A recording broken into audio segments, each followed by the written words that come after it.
Hello dear students, welcome to CSA tutorial. आज के इस वीडियो के अंदर आप सीखोगे आपकी हिस्ट्री का चैप्टर 1 द फ्रेंच रेवोल्यूशन। इस चैप्टर के एनसीईआरटी क्वेश्चन आंसर्स हम इस वीडियो के अंदर सीखेंगे। First question is describe the circumstances leading to the outbreak of revolutionary protest in France.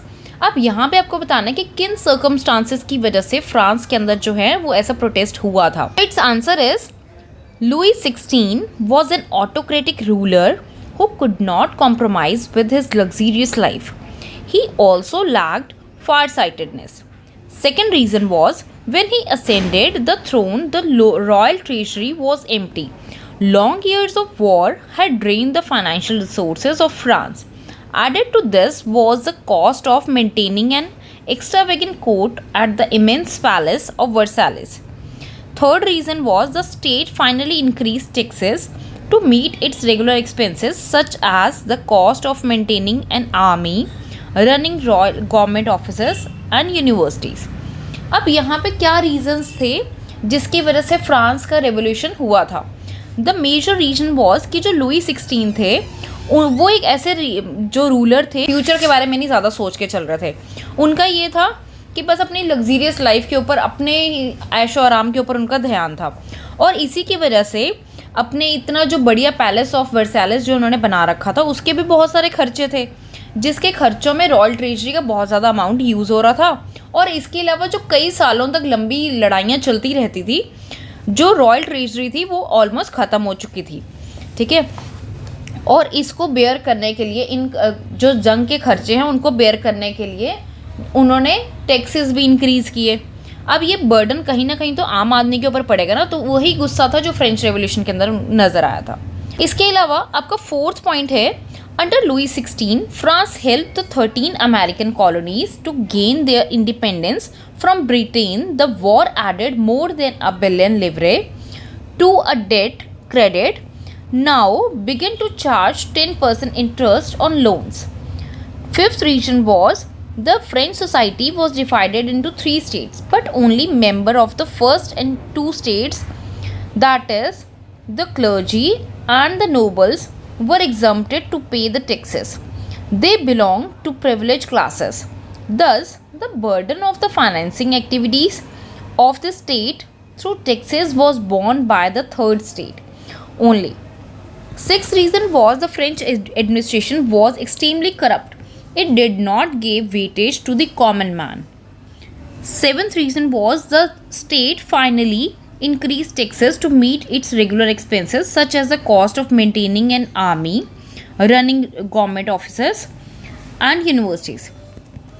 अब यहाँ पे क्या है कि जो इतने ज़्यादा उनके खर्चे थे, इन खर्चों को बेयर करने के लिए जो टैक्सेस थे वो सिर्फ जो उनके 3 स्टेट्स के अंदर उनकी सोसाइटी, फ्रेंच सोसाइटी डिवाइडेड थी, clergy, nobilities and the third state. Third state के अंदर आते थे आपके पीजेंट्स आते थे, आर्टिसियंस आते थे, वो सब आते थे थर्ड स्टेट के अंदर। अब यहाँ पे क्या था, जो टैक्स भरेंगे वो तो सिर्फ थर्ड स्टेट वाले भरेंगे। एक बेचारा बंदा ऑलरेडी गरीब है और उसी के ऊपर ही टैक्स का बर्डन भी आता था। अब वो टैक्स जो है पहली दोनों स्टेट यानी कि क्लर्जी और नोबिलिटी, इन दोनों को टैक्स से एग्जम्पशन थी, इन दोनों को कोई टैक्स नहीं भरना पड़ता था। और जो ब्रिटेन के साथ इतनी लंबे समय तक वॉर चली अमेरिकन कॉलोनीज़ की इंडिपेंडेंस के लिए, उनके ऊपर जो है जंग की वजह से $1 बिलियन लिवरे का खर्चा और खड़ा हो गया, $1 बिलियन लिवरे की और उधारी खड़ी हो गई। अभी पहले वाला कर्जा चुकाया नहीं जा रहा था और दूसरों के साथ जंग लड़ने के लिए कर्जा ले लिया, तो वो $1 बिलियन लिवरे का कर्जा और उसमें जुड़ गया। अब इसके लिए उन्होंने जो है इंटरेस्ट, जो लोन्स के ऊपर इंटरेस्ट भी चार्ज शुरू कर दिया करना 10%। तो कहीं ना कहीं वो आपके सोसाइटी के ऊपर ही तो बर्डन पड़ेगा ना। सोसाइटी में 2 लोग तो बोल रहे हैं कि भाई हम तो नहीं भरेंगे, हम तो इससे बाहर हैं, ठीक है ना, हम प्रिविलेज क्लासेस हैं। बचा खुचा एक आम आदमी के ऊपर कोई ध्यान ही नहीं दिया जाता था। और जो फ्रेंच एडमिनिस्ट्रेशन थी वो बहुत ज़्यादा करप्ट थी, ठीक है ना, बहुत ज़्यादा भ्रष्टाचारी थी। तो इसीलिए ये सब चीज़ों का गुस्सा मिलकर ही लोगों का फूटा था, जिसकी वजह से फ्रेंच रेवोल्यूशन हुआ था। Second question is which groups of French society benefited from the revolution? Which groups were forced to relinquish power? Which section of the society would have been disappointed with the outcome of the revolution? So its answer is, the first reason is The wealthy class of third state, which came to be known as the new middle class of France, benefited the most from the revolution. This group comprised of big businessmen, petty officers, lawyers, teachers, doctors, and traders. Previously, these people had to pay state taxes and they did not enjoy equal status. But after the revolution, they began to be treated equally with the upper section of the society. Second, with the abolition of federal system of obligation and taxes, the clergy and the nobility came on the same level with the middle class. They were forced to give up their privileges. Their executive powers were also taken away from them. Third, the poorer section of the society, that is, the small peasants, landless laborers, servants, daily wage earners, would have been disappointed with the outcome of the revolution. Women also would have been highly discontented. अब यहाँ पे क्या है, French revolution से कौन से जो French society थी उसे कौन से हिस्से को, कौन से ग्रुप को फ़ायदा हुआ था? फ़ायदा हुआ था थर्ड क्लास को. थर्ड क्लास के अंदर भी एक होता मिडिल, एक होता अपर मिडिल क्लास. अब इसके अंदर जो एक न्यू मिडिल क्लास निकल कर आई इसमें से, जिसमें एक बड़े बिजनेसमैन थे, पेटी ऑफिसर्स थे, वकील थे, टीचर थे, डॉक्टर, ट्रेडर, इन सबको जो एक वेल्दी क्लास थी थर्ड स्टेट के अंदर, उनको फ़ायदा हुआ. पहले उनको सारे टैक्सेस भरने पड़ते थे, उनको कोई इक्वल दर्जा नहीं मिलता था, तो अब इससे उनको जो है इक्वली ट्रीट किया जाना लगा सोसाइटी के अंदर अपर सेक्शन की तरह ही. और दूसरा था कि यहाँ पे जो है जो फेडरल सिस्टम था, क्योंकि वो ख़त्म हुआ था, उसकी वजह से जो प्रिविलेजेस थे जो पहले सिर्फ क्लर्जी और नोबिलिटी को मिलते थे, अब वो एग्जीक्यूटिव पावर्स उनसे ले ली गई थी, उनके पास अब उतने ज़्यादा बेनिफिट्स नहीं थे.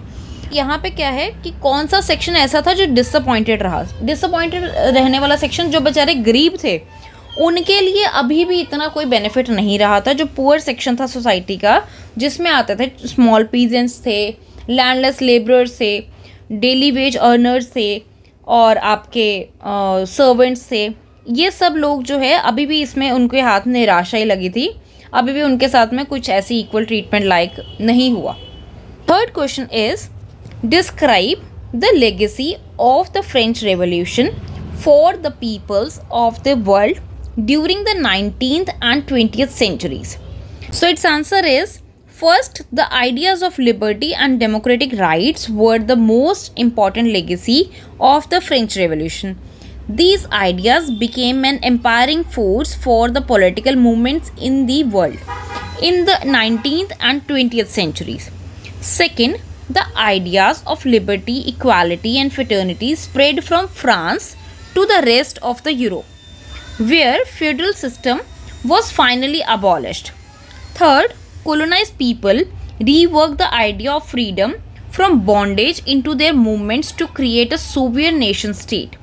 अब यहाँ पे जो फ्रांस की लेगेसी थी वो किस तरीके से मूव हुई. जो फ्रेंच रेवोल्यूशन था उससे लोगों के बीच में एक आइडिया निकला लिबर्टी, इक्वालिटी और फिटर्निटी का. अब यहाँ पे लोगों को ये हुआ कि किस तरीके से हम लोग जो हैं उनके लिए आज़ादी भी, एक बंदिश से बाहर निकले थे, उनके लिए आज़ादी की क्या इंपॉर्टेंस थी, उस चीज़ को उन्होंने फील किया था कि लिबर्टी का आइडिया जो है वो क्यों ज़रूरी है उन सब के लिए. फ्रेंच रेवोल्यूशन की उस लेगेसी को आगे लेके जाना क्यों इंपॉर्टेंट है, डेमोक्रेटिक राइट क्यों होने लगे चाहिए उन लोगों के लिए. तो ये सब चीज़ें, ये एक मेन रीज़न था उसके अंदर ना, मेन उनकी आइडिया था उस सब चीज़ों के पीछे. Fourth था the idea of nationalism that emerged after the French Revolution started becoming mass movement all over the world. Now people began to question the absolute power. Fifth, the impact of the French Revolution would be seen in India too.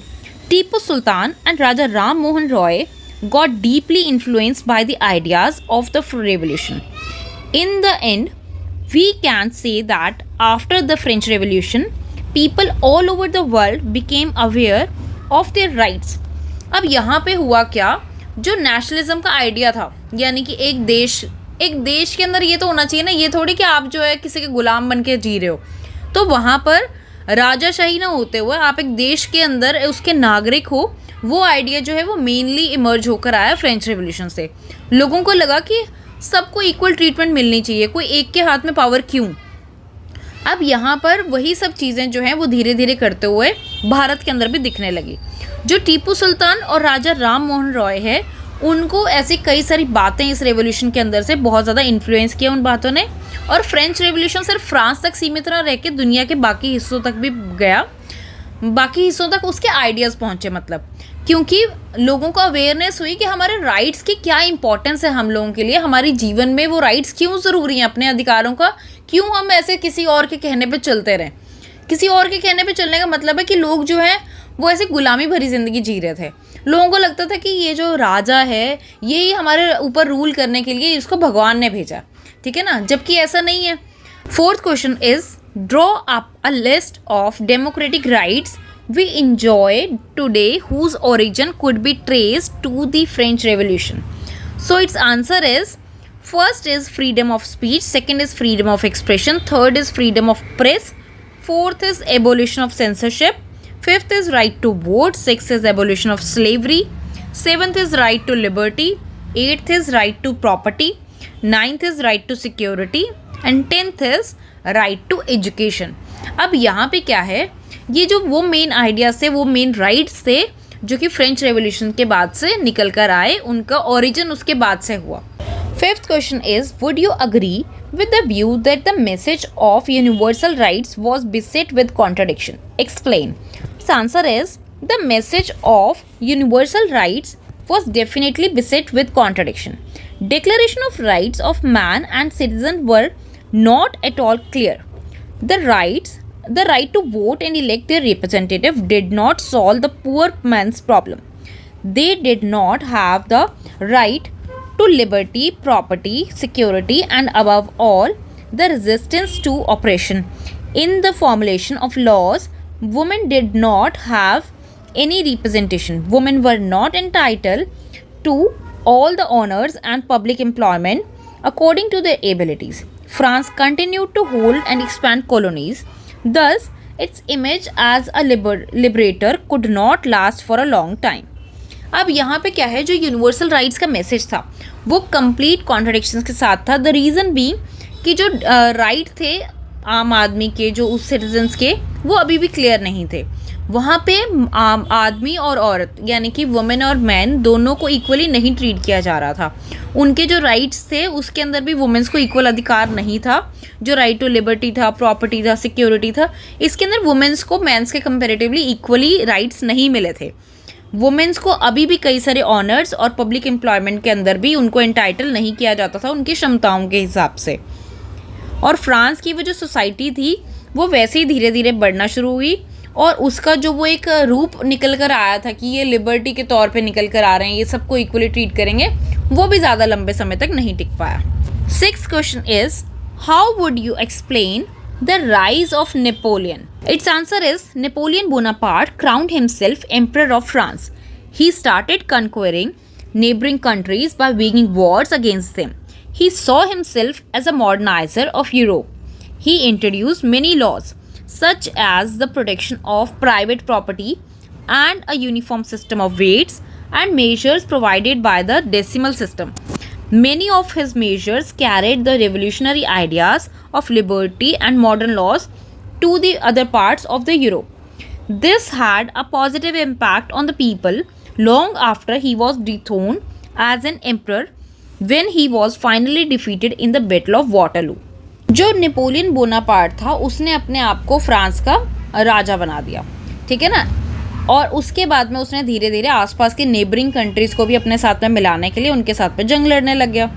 अब यहाँ पे उसने starting में तो बहुत सारे अच्छे improvements की, बहुत सारे अच्छे लॉज लेकर आया वो, जिससे सोसाइटी के ऊपर एक पॉजिटिव इम्पैक्ट रहा और उन पॉजिटिव इम्पैक्ट्स को लोगों ने उसके डीथ्रोन होने का मतलब है जब वो शासन में नहीं था, क्योंकि वाटरलू की जंग के अंदर उसको हरा दिया गया था। तो उसके बाद में भी लोगों को समझ में आया कि हाँ, इन बातों का हमारे ऊपर पॉजिटिव इम्पैक्ट था। बट उसका ख़त्म होने का भी रीज़न यही था कि वो कई सारी बातों में जितना स्टार्टिंग में अच्छा बनकर आया था, उसके बाद में धीरे धीरे जो करके वो भी वैसा ही होने लग गया था जैसे बाकी लोग थे। आई होप बच्चों कि आपको ये चैप्टर समझ में आया हो। अगर आपके कोई भी डाउट्स हैं या सजेशन है तो आप मुझे कमेंट्स में लिख के बता सकते हो। वीडियो अच्छे लगे तो वीडियो को लाइक करना, और अगर चैनल पर नए हो तो चैनल को सब्सक्राइब करो और वीडियो अच्छी लगे तो अपने फ्रेंड्स के साथ भी ज़रूर शेयर करना। Thanks for watching. Don't forget to like, share and subscribe.